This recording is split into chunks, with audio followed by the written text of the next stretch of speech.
Assalamualaikum warahmatullahi wabarakatuh. Perkenalkan nama saya Rido Kurnia dengan nomor NIM 171410256 dari kelas SI 6K, Prodi Sistem Informasi, Fakultas Ilmu Komputer, Universitas Bina Dharma Palembang. Dalam video ini saya akan mempresentasikan materi jurnal dengan judul jurnal Penerapan Sistem E-Procurement pada Proses Pengadaan PT Petrokimia Gresik. Tujuan video ini dibuat adalah untuk memenuhi salah satu mata kuliah procurement dengan Bapak dosen Afriyudi MKom. Jurnal ini dibuat oleh Tawangku Arya Auliandri dan Rosi Wulandari dari Fakultas Ekonomi dan Bisnis Universitas Airlangga. Jurnal ini dibuat menggunakan metode pendekatan kuantitatif yang dapat diartikan sebagai penelitian yang berlandaskan pada filsafat positisme digunakan untuk penelitian populasi atau sampel tertentu, pengumpulan data menggunakan instrumen penelitian, analisis data bersifat kuantitatif atau statistik, dan tujuan untuk menguji hipotesis yang telah ditetapkan. Sugiono tahun 2010. Baiklah, apa itu perbedaan antara procurement dengan e-procurement? Procurement atau pengadaan barang dan jasa merupakan suatu kegiatan membelanjakan dana anggaran perusahaan yang tersedia dengan tujuan untuk memperoleh barang atau jasa yang dibutuhkan perusahaan untuk melaksanakan operasinya, dimulai dari kegiatan perencanaan pembelian, pengiriman, inspeksi, dan penerimaan serta penyimpanannya. Selanjutnya, e-procurement merupakan suatu sistem informasi dan teknologi yang digunakan perusahaan untuk melakukan proses pengadaan, mulai dari pembelian hingga barang atau jasa dapat digunakan untuk produksi secara sistematis, efektif, efisien, dan terintegrasi dengan baik secara elektronik. Jadi, perbedaan yang paling mendasar antara procurement dan e-procurement adalah pada procurement, pengadaan barang atau jasa dilakukan secara konvensional atau belum menggunakan sistem informasi dan teknologi elektronik sebagainya. Dan kalau di e-procurement, proses pengadaan barang atau jasa telah menggunakan sistem informasi atau teknologi elektronik lainnya. Baiklah, selanjutnya pada jurnal dijelaskan bahwa jenis barang yang dapat diproses menggunakan e-procurement. Antara lain, 1. Barang atau material yang dapat dipasok oleh pemasok dalam negeri atau pengadaan dalam negeri. Yang kedua adalah barang atau material dengan proses non-tender, bukan pelelangan terbatas. Yang ketiga, barang atau material dengan spesifikasi umum atau general, mudah didapat di pasar.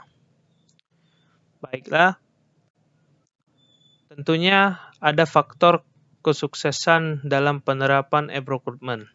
Menurut Gunasekaran pada tahun 2009, berikut faktor-faktor kesuksesan penerapan e-procurement. Yang pertama adalah adanya pemusatan kontrol dan manajemen e-procurement. Yang kedua, komunikasi yang baik di antara partisipan. Yang ketiga, proses implementasi yang bersih, transparan, dan dapat diterima. Yang keempat, keterlibatan support dari top manajemen. Yang kelima, keterlibatan dari pengguna, adanya pengukuran kinerja, pelatihan, dan keterampilan para user. Yang keenam adalah pengetahuan yang cukup tentang e-procurement pada business case dan project management, system integration, dan security. Berbicara tentang kesuksesan pada penerapan e-procurement, tentunya terdapat faktor-faktor penghambat dari penerapan e-procurement itu sendiri. Pada jurnal, menurut Theo E. pada tahun 2009, berikut faktor penghambat dalam penerapan e-procurement. Yang pertama adalah dibutuhkannya waktu yang relatif lama untuk training staff sebelum menerapkan e-procurement. Yang kedua, e-procurement memiliki biaya setup yang tinggi. Yang ketiga, e-procurement memiliki running cost yang cukup tinggi. Yang terakhir adalah penerapan e-procurement memiliki biaya yang training yang cukup tinggi. Jadi pada intinya faktor-faktor ini terletak kepada sumber daya yang ada di perusahaan itu sendiri. Misalnya, staf harus terlebih dahulu di-training sebelum perusahaan menerapkan sistem e-procurement pada proses penggadaannya. Baiklah, dalam jurnal didapati bahwa alur proses e-procurement pada PT Petrokimia sebagai berikut. Yang pertama adalah start. Yang kemudian PR, IFS, dan VR finish. Berikut penjelasannya. Proses e-procurement PT sendiri dimulai dari upload PR, purchase requisition yang dilakukan oleh staf e-procurement hingga PR selesai di-upload. Di bagian sini prosesnya. Selanjutnya setelah PR di-upload, lalu membuat create request for quotation atau disingkat RFQ. Proses ini merupakan proses pembuatan RFQ dari PR yang telah diupload ke masing-masing buyer. Selanjutnya, setelah dilakukan create RFQ, maka buyer akan melakukan vendor selection. Di sini vendor selection untuk memilih vendor-vendor mana yang akan dijadikan rekanan PT Petrokimia Gresik. Dan selanjutnya akan dilakukan approval oleh buyer. Jadi approval ini penerimaan oleh pembeli sehingga kemudian RFQ dapat dipublish. Setelah itu, dalam proses quote vendor terdapat quotation opening yang merupakan proses menunggu respon dari para supplier yang telah dipilih oleh buyer. Jadi di sini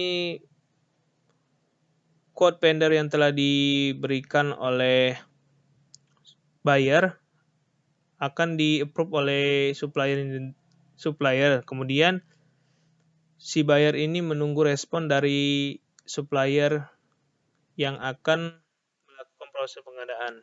Setelah mengetahui respon dari supplier, maka quotation akan ditutup. Selanjutnya proses buyer head mengajukan evaluasi bid kepada pihak manajemen pengadaan untuk selanjutnya dilakukan approval sehingga proses RFQ selesai dan proses e-procurement berakhir. Berikut alur proses atau diagram alur proses e-procurement pada PT Petrokimia Gresik. Di sini evaluasi, kemudian evaluasi ini dibagi beberapa lagi hingga proses finish. Oke, itulah alur proses e-procurement pada PT Petrokimia Gresik. Tentunya setelah menerapkan alur proses e-procurement pada PT, terdapat pengaruh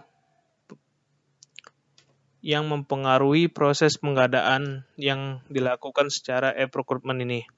Yang pertama adalah manajemen dan kontrol data, kualitas hasil dan produksi, hubungan dengan mitra kerja, biaya, dan waktu berpengaruh signifikan terhadap kinerja dan efisiensi pengadaan barang dan jasa di PT Petrokimia Gresik.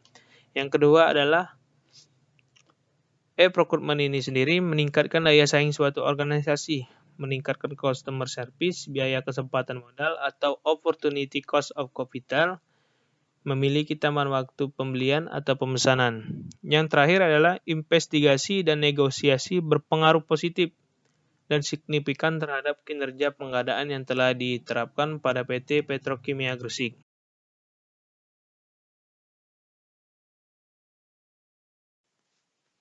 Baiklah, setelah kita menjelaskan beberapa materi di awal tadi, dapat kita tarik kesimpulan bahwa penerapan e-procurement dapat memberikan banyak manfaat bagi perusahaan atau organisasi.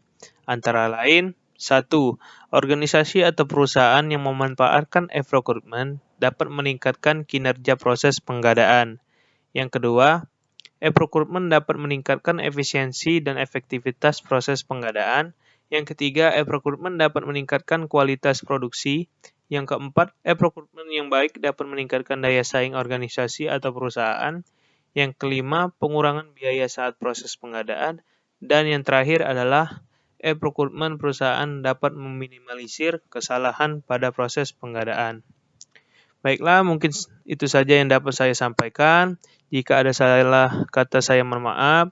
Kepada Allah saya mohon ampun. Terima kasih kepada teman-teman yang telah menyaksikan video ini. Saya harap video ini dapat menambah wawasan kita semua. Dan saya akhiri, wassalamualaikum warahmatullahi wabarakatuh.